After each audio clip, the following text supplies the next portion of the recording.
I had to say, ang galing ng strategy mo. I didn't see that coming. Anong ibig mo sabihin? Pumirma ka sa prenup. Pero, pinapaampon mo naman ang anak mo. It's the same banana. Kukubra rin kayo ng kayamanan ng papa ko.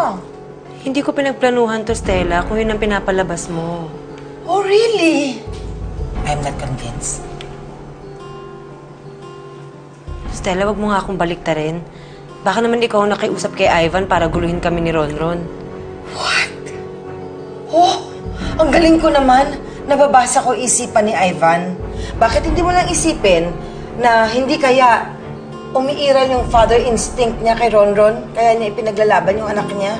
Samantalang eto ka, ibinebenta mo yung anak niya sa ibang ama para sa pera. Think.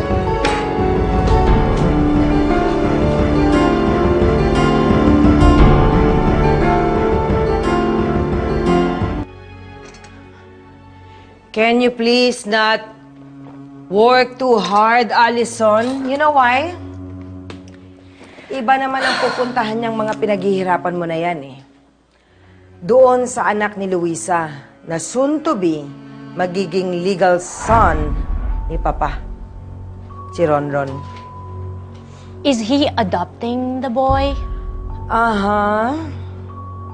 Kaya once na naging Vergara siya, ang ibig sabihin lang nun, mababawasan ang hati kong mana. Therefore, liliit ang share ninyo ni Jared. That can't be! Paano nangyari yun?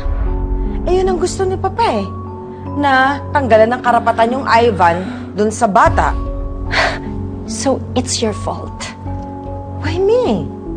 If you didn't bring Ivan to the equation, edi hindi maiisip ni Lolong ampunin ng batang yon. Dahil sa pakikialam mo, iyan ang nangyari.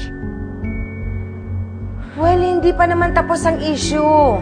The case is not yet still closed. That's why I'm doing something about it. Look at me, oh. Kilos ako ng kilos. Gumagawa ako ng paraan. I've been talking to Ivan, gumawa ng paraan to get Ronron, and eventually, baka sakasakali, mahila rin niya yung nanay.